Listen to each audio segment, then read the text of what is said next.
말씀은 2000년 전 터키 중부도시 루스드라에서 일어난 한 사건을 배경으로 진행되고 있습니다.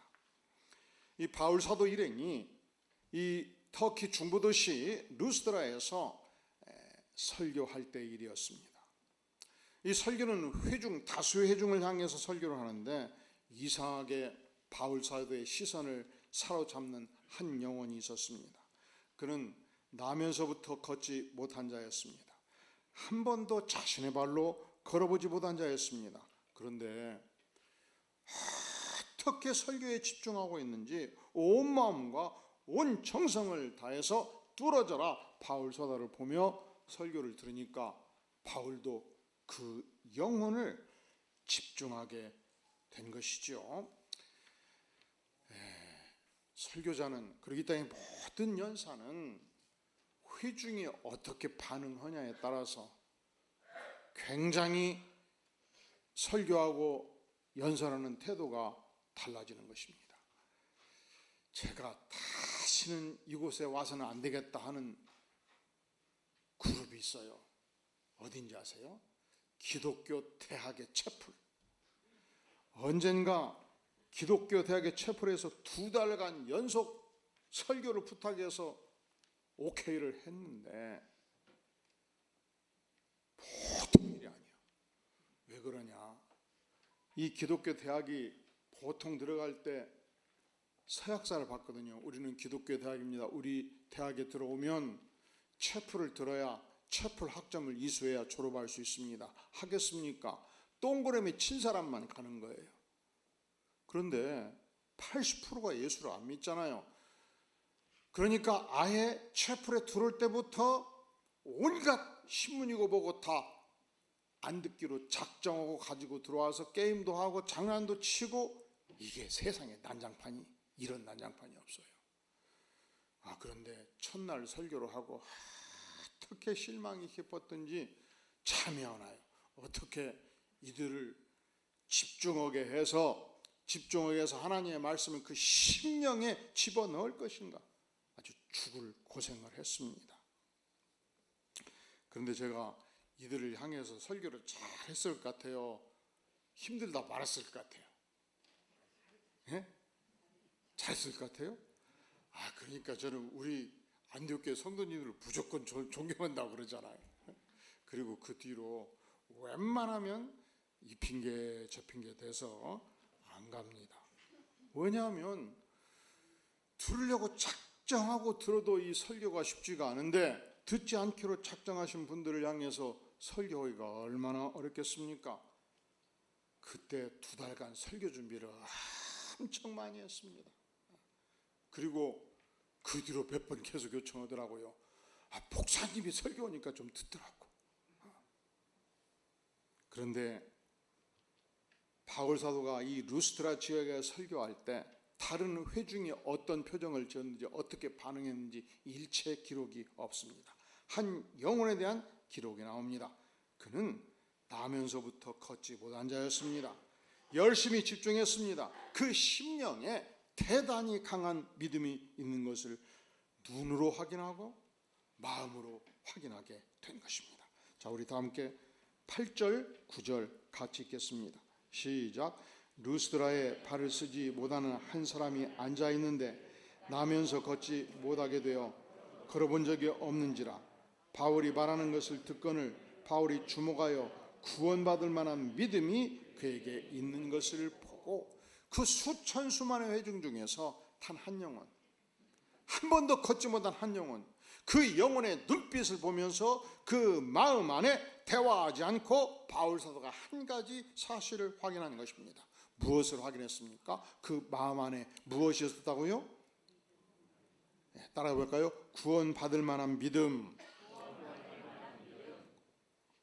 이 구원받을 만한 믿음이 그 심령 안에 있는 것을 확인하고 바울 사도가 뚫어지라고 그 영을 바라보면서 저벅저벅 걸어갔습니다.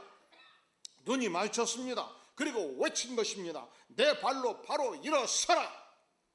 내 발로 바로 일어서라.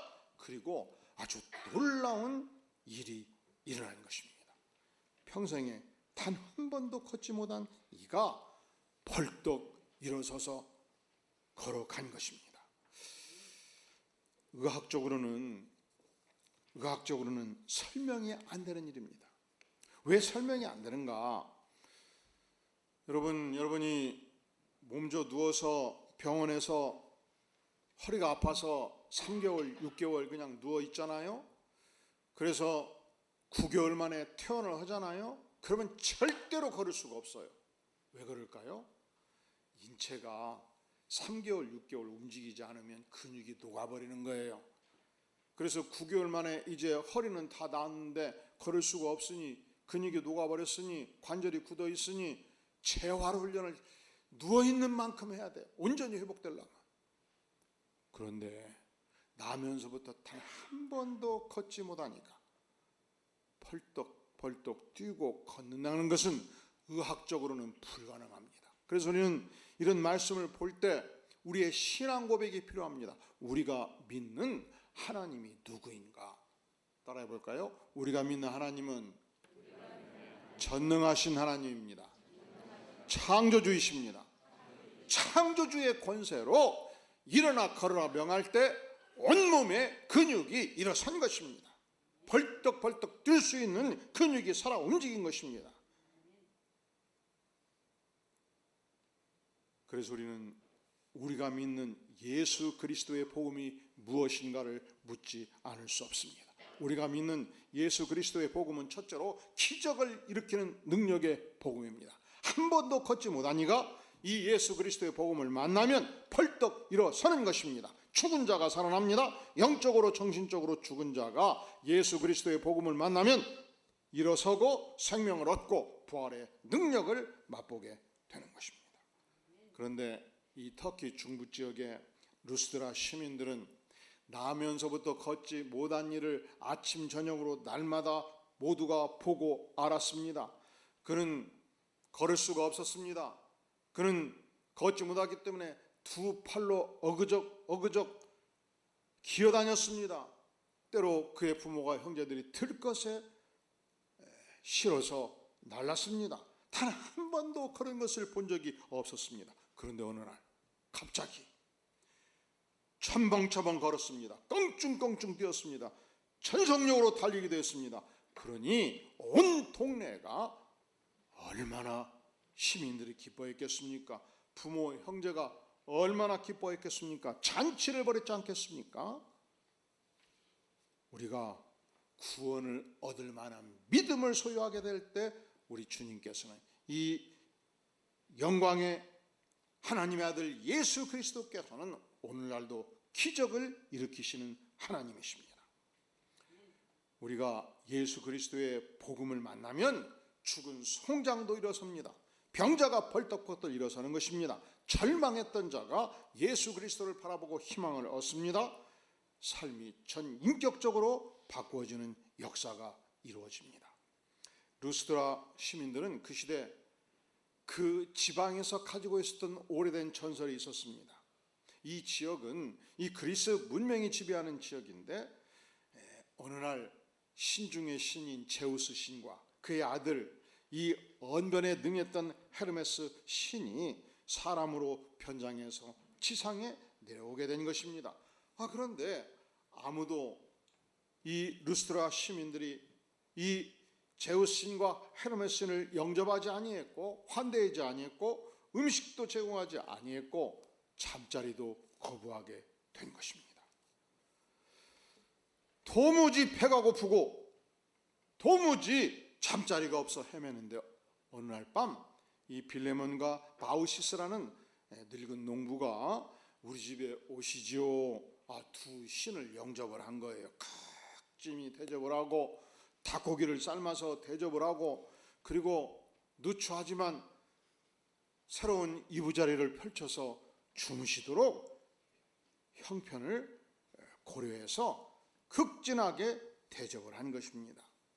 근데 그리스 신화에 나오는 이 신들은 이 절대 권능의 신이라기보다는 인간신이에요. 인간이 행하는 모든 것을 행해요. 때로는 배신도 하고요. 신들이 때로는 연애도 하고 큐피드의 화살을 쏘버리기도 하고 그리고 한번 증오하면 대단히 복수를 해버리는 그러한 모습들을 보여주는 인간신의 모습이었습니다.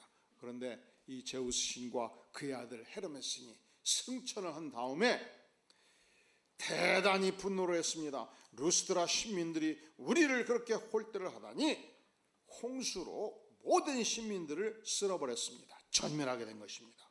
그리고 딱 두 사람, 이 빌레몬과 바우시스 부부는 이 제우스 신당을 지키는 신전 수호자 제사장으로 삼고 후히 상급을 내린 것입니다. 이게 뭐라고요?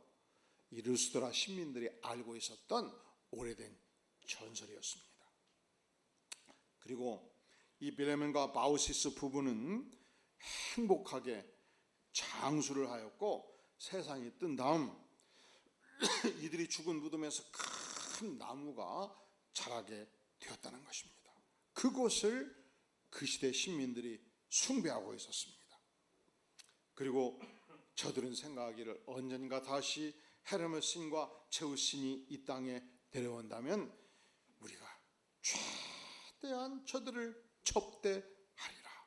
왜냐하면 빌레몬과 바우시스가 두 신을 잘 접대해가지고 장수했고 행복했고 죽어서도 이렇게 큰 나무를 형성했지 않는가. 모든 시민들이 이런 생각을 하던 차, 바울이 설교 중에 단 한 번도 걷지 못한 영혼을 걷게 만들었지 않습니까? 아, 그렇구나. 드디어 제우스 신이, 헤르메스 신이 이 땅에 내려왔구나 해서 이 제우스 신전, 실제로 이 루스드라 시에는 제우스 신전이 있었고 이 제우스 신전의 제사장이 소 한 마리와 큰 화환을 가지고 와서 모든 신민들과 함께 바울 앞에, 바나바 앞에 무릎 꿇고 절을 한 것입니다. 그리고 제사장이 모든 시민들을 향해서 외쳤습니다. 사람들이여, 제우스 신이, 헤르메스 신이 사람의 모습으로 드디어 나타나셨소. 이제 신의 권세로 이 자를 온전히 치료하여서 껑충껑충 뛰게 된 것을 여러분이 보지 않았소? 우리 다 함께 이 두 분을 향해서 경배합시다. 엎드려 섬기십시다 하고서 큰 절을 올리게 된 것입니다. 이때 여러분이 바울이라면, 여러분이 바나바라면 어떻게 하시겠습니까? 너희들이 우리 임무를 제대로 봤다.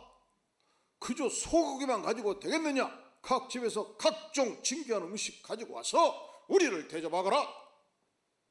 그렇게 하지 아니하는 것입니다. 그러면 어떻게 했습니까? 자, 우리 다 함께 15절 같이 읽겠어요. 시작.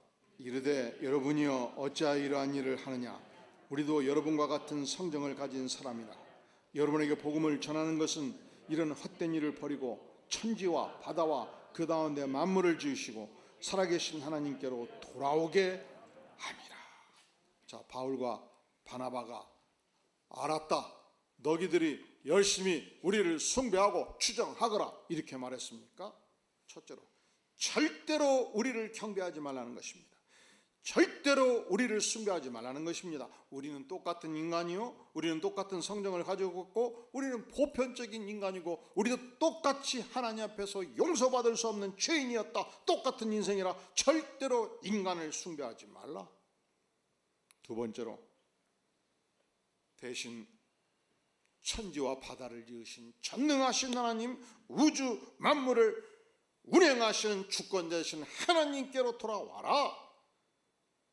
가장 큰 기쁨의 좋은 소식, 십자가에서 우리의 죄를 위해서 죽기까지 하신 예수 그리스도의 복음, 그 복음으로 돌아올 것을 간절히 요청하는 것입니다. 자, 우리가 믿는 예수 그리스도의 복음은 과연 무엇인가? 첫째로, 못 걷는 자도 걷게 하는 기적을 일으키시는 능력의 복음이라는 것입니다. 두 번째로, 우리가 믿는 예수 그리스도의 복음은 인간 숭배를 절대적으로 용납하지 아니하고 하나님만 숭배하는 복음이라는 사실입니다. 우리는 하나님 앞에 때 어떤 인간도 용서받을 수 없는 죄인이었습니다. 십자가의 죽으심을 통해서 용서받고 하나님 앞에 서게 된 용서받은 죄인에 불과한 것입니다. 이 땅의 어떤 영웅도 전능하신 하나님 앞에서는 죄인에 불과하다, 그것을 외치고 있는 것입니다. 캐톨릭이 서구 사회를 지배할 때 15세기경 예수 그리스도의 복음이 사라졌습니다. 예수님의 죄사함, 예수님의 십자가를 통해서 우리가 구원받는 복음이 사라져버린 것입니다. 그래서 죽은 자도 돈 주고 면죄부를 사면 죄사함 받고 구원을 얻는다, 거짓 복음을 외치고 있었습니다. 그리고 그 시대 미사가 독일에서도 라틴어로, 프랑스에서도 라틴어로 증거되어서 모든 백성들이 기독교를 미신으로 알듯이 하나님을 섬기고 있었습니다. 그리고 교황을 마치 하나님처럼 신격화했던 거짓 복음의 시대, 칼빈이 분연히 일어섰습니다. 십자가의 복음을 증거했습니다. 믿음으로 구원을 얻는 생명의 복음을 증거했습니다.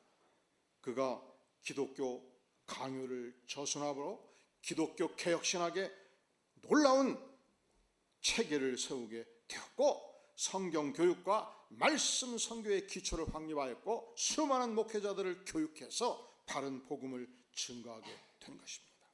그래서 오늘날 모든 장로교의 개혁신학의 뿌리요, 원조요, 기초를 칼빈이 확립하게 되었다, 이렇게 말하지요.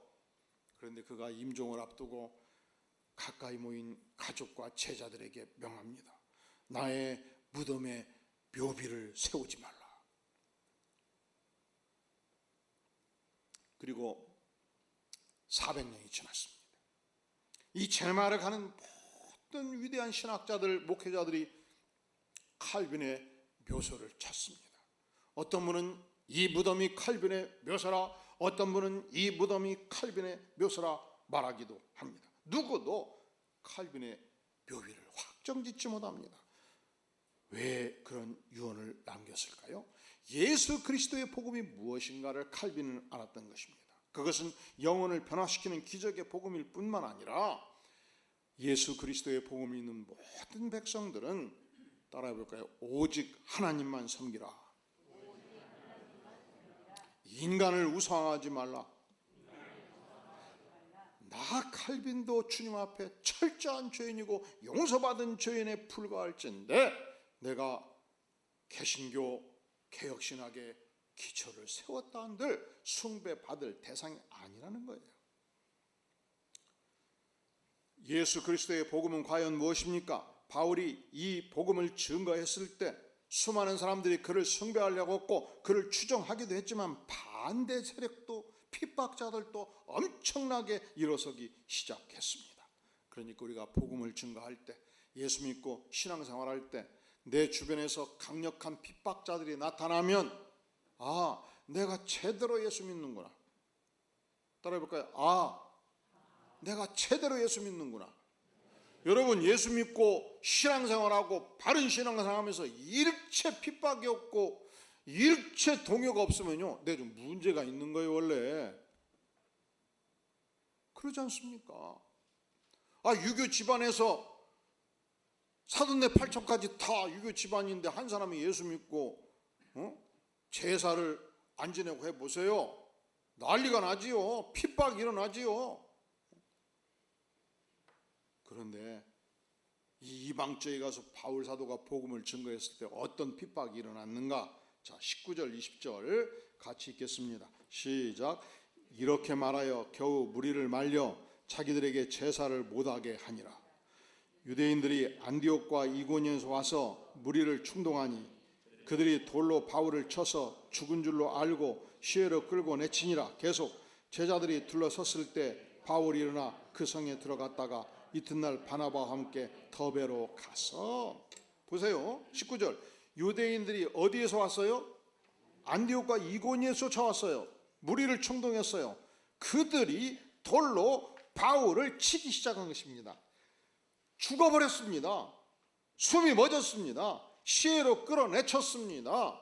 성 밖으로 내쳐가지고, 원래 사람이 숨이 멎으면 빠른 속도로 부패가 시작이 돼요.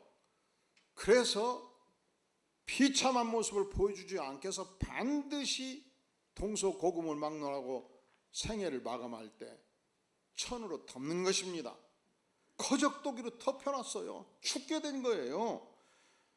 그를 따랐던 제자들이 얼마나 슬펐겠습니까? 통곡했습니다. 그런데 자세히 보니까 이 거적대기에 죽었던 시신이 꿈틀하는 거예요. 그래서 제자들이 슬피 울다가 모여들었습니다. 움직이지 않는가? 거적대기를 열어라 해서 살살 펼쳐봤더니 온몸에 상처가 난 바울이 눈을 벌떡 떴습니다. 몸을 일으켰습니다. 탈탈 털었습니다. 목마르구나. 물 한 잔 마셨습니다. 얘들아, 가자. 나를 죽이려고 했던 루스드라 성으로 다시 가서 복음을 전하자. 대단한 인물입니다. 20절, 제자들이 둘러섰을 때 바울이 일어나 그 성에 어떻게 했다고요? 자기를 돌로 쳤던 그 성에 다시 들어가서 다시 복음을 증거하기 시작한 것입니다. 예수 그리스도의 복음은 무엇인가? 묻지 않을 수 없습니다. 예수 그리스도의 복음을 믿는 자들은 순교당하는 지경에 이르서서조차 다시 일어서는 능력을 얻습니다. 그 순교의 열정을 가지고 자기를 죽이려고 했던 자들을 향해서 다시 십자가의 복음을 증거하는 능력의 복음입니다. 나를 죽이려고 돌로 던졌던 그 도시로 다시 돌아가게 하는 능력의 복음, 십자가의 복음이 아니겠습니까? 사랑하는 성도 여러분, 내가 믿는 복음이 과연 무엇인가? 당신이 믿는 복음이 과연 무엇인가? 그것은 예수 그리스도의 복음입니다. 그것은 죽은 영혼을 살리고 육체를 살리고 걷지 못하는 자를 걷게 하는 기적의 복음이요, 생명의 복음입니다. 예수 그리스도의 복음은 무엇입니까? 그것은 오직 하나님만 숭배하는 복음이요, 나를 죽이고 나를 십자가에 묻고 언제든지 나는 죽어 마땅한 존재요, 예수 그리스도 전능하신 하나님이 영광을 받는 복음이 예수 그리스도의 복음입니다. 예수 그리스도의 복음이 무엇입니까? 설령 우리가 이 복음을 증거하다가 순교의 자리에 임한다 할지라도 멈추지 않고 순교적 열정으로 증거되는 이 위대한 복음, 이 복음이 여러분이 신앙 고백하고 제가 신앙 고백하는 위대한 복음입니다. 기도하겠습니다. 영광의 주님, 우리에게 기적의 복음, 능력의 복음, 하나님의 복음, 십자가의 복음, 죽어도 사는 복음 주신 것을 감사합니다. 주님, 우리가 이 복음 붙들고 주님께 충성할 뿐만 아니라 이 복음을 증거하여 떠나는 영광된 생애 되도록 전능하신 하나님께서 임재하시며 역사하시며 긍휼을 베풀어 주시옵소서. 예수님의 이름으로 간절히 기도하옵나이다. 아멘.